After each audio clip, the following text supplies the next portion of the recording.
So very much sir for giving us your time जी।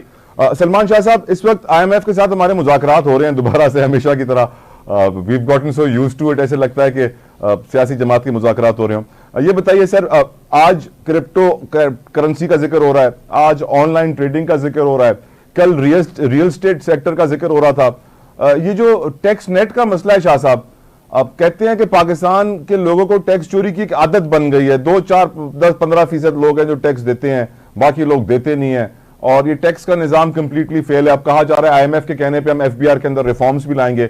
आपकी नजर में सर ये टैक्स का मसला क्या है, और ये टैक्स नेट, ये जो बातें कर रहे हैं, ये झूठे वादे कर रहे हैं हम या सच्चे वादे कर रहे हैं? कुछ तब्दीली आएगी सर?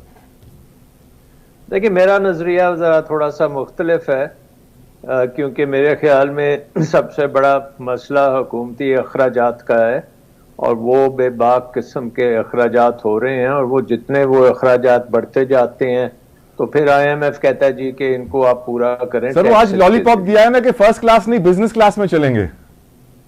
बस वो बिजनेस क्लास से तो उनको तो आना चाहिए, गधा गाड़ी पे आएंगे तो फिर बात बनेगी। इस तरह से हुकूमती अखराजात अगर आप देखें तो ऐसे रॉकेट की तरह शूट अप किए हैं कि पूरा मुल्क टैक्स दे रहा है। आई मीन गरीब से गरीब आदमी टैक्स दे रहा है। आपको पता है इनडायरेक्ट टैक्सेस हर किस्म के पड़े हुए हैं, और आपके इंपोर्ट टैक्सेस हैं, हर जिधर देखें टैक्स ही टैक्स है।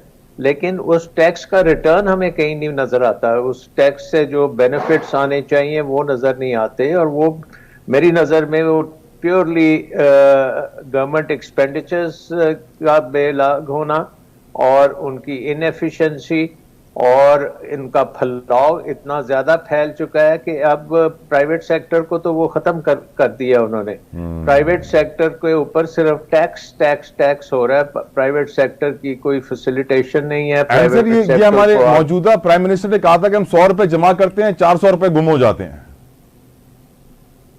क्योंकि निज़ाम ऐसा है कि हमने एक टैक्स का जो निज़ाम है, पहली बात तो ठीक है एक्सपेंडिचर बहुत ज़्यादा है, उनको हमें कम करना पड़ेगा। और आपको पता है कि 18th अमेंडमेंट के बाद फेडरल गवर्नमेंट के पास 4-5 महकमों से ज़्यादा नहीं है। ऑलरेडी हमारे 20 कैबिनेट मेंबर हो चुके हैं, और उम्मीद है कि 70-80 तो होंगे जैसे हमेशा होते हैं। और फिर हमारी जो प्रोविंशियल गवर्नमेंट्स हैं वो भी माशाल्लाह से खूब स्पेंडिंग करती हैं। तो ये इसको पहला कंट्रोल करना पड़ेगा। सो इन अ वे अगर आप ये देखें कि आईएमएफ प्रोग्राम पाकिस्तान के लिए ज़रूरी